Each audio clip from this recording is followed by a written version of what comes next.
Chapter 4, in which Eeyore loses a tail and Pooh finds one. The old gray donkey, Eeyore, stood by himself in a thistly corner of the forest, his front feet well apart, his head on one side, and thought about things. Sometimes he thought sadly to himself, "Why?" And sometimes he thought, "Wherefore?" And sometimes he thought, "Inasmuch as which?" And sometimes he didn't know what he was thinking about.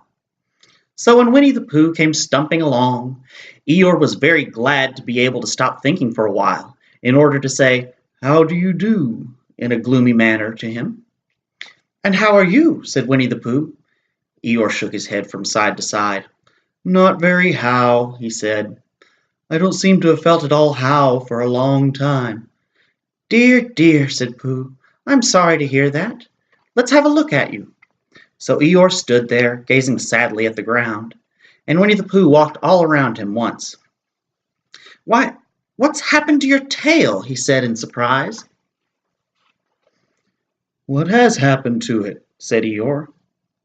"It isn't there." "Are you sure?"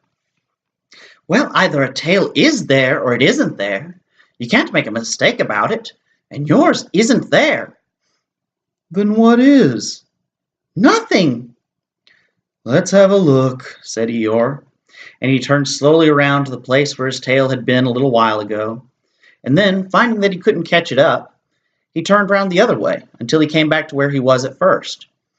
And then he put his head down and looked between his front legs, and at last he said, with a long, sad sigh, "I believe you're right." "Of course I'm right," said Pooh. "That accounts for a good deal," said Eeyore gloomily. "It explains everything. No wonder." "You must have left it somewhere," said Winnie the Pooh. "Somebody must have taken it," said Eeyore. "How like them," he added after a long silence. Pooh felt that he ought to say something helpful about it, didn't quite know what, so he decided to do something helpful instead. "Eeyore," he said solemnly, "I, Winnie the Pooh, will find your tail for you." "Thank you, Pooh," answered Eeyore. "You're a real friend," said he. "Not like some," he said. So Winnie the Pooh went off to find Eeyore's tail. It was a fine spring morning in the forest as he started out. Little soft clouds played happily in a blue sky, skipping from time to time in front of the sun as if they had come to put it out, and then sliding away suddenly so that the next might have his turn. Through them and between them the sun shone bravely, and a copse which had worn its furs all the year round seemed old and dowdy now beside the new green lace which the beeches had put on so prettily. Through copse and spinney marched Bear, down open slopes of gorse and heather, over rocky beds of streams, up steep banks of sandstone into the heather again, and so at last, tired and hungry, to the 100-acre wood. For it was in the 100-acre wood that Owl lived. "And if anyone knows anything about anything," said Bear to himself, "it's Owl who knows something about something," he said. "Or my name's not Winnie the Pooh," he said. "Which it is," he added. "So there you are." Owl lived at the Chestnuts, an old-world residence of great charm, which was grander than anybody else's, or seemed so to Bear, because it had both a knocker and a bell pull. Underneath the knocker there was a notice which said, "Please ring if an answer is required." Underneath the bell pull there was a notice which said, "Please knock if an answer is not required." These notices had been written by Christopher Robin, who was the only one in the forest who could spell. For Owl, wise though he was in many ways, able to read and write and spell his own name, wool, yet somehow went all to pieces over delicate words like measles and buttered toast. Winnie the Pooh read the two notices very carefully, first from left to right, and afterwards, in case he'd missed some of it, from right to left. Then, to make quite sure, he knocked and pulled the knocker, and he pulled and knocked the bell rope, and he called out in a very loud voice, "Owl, I require an answer. It's Bear speaking." And the door opened, and Owl looked out. "Hello, Pooh," he said. "How's things?" "Terrible and sad," said Pooh, "because Eeyore, who is a friend of mine, has lost his tail, and he's moping about it. So could you very kindly tell me how to find it for him?" "Well," said Owl, "the customary procedure in such cases is as follows." "What does crustimony proceed cake mean?" said Pooh, "for I am a bear of very little brain, and long words bother me." "It means the thing to do." "As long as it means that, I don't mind," said Pooh humbly. "The thing to do is as follows. First, issue a reward. Then—" "Just a moment," said Pooh, holding up his paw. "What do we do to this?" "What you were saying? You sneezed just as you were going to tell me." "I didn't sneeze." "Yes, you did, Owl." "Excuse me, Pooh, I didn't. You can't sneeze without knowing it." "Well, you can't know it without something having been sneezed." "What I said was, first, issue a reward." "You're doing it again," said Pooh sadly. "A reward," said Owl very loudly. "We write a notice to say that we will give a large something to anybody who finds Eeyore's tail."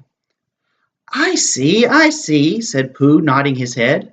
Talking about large somethings," he went on dreamily.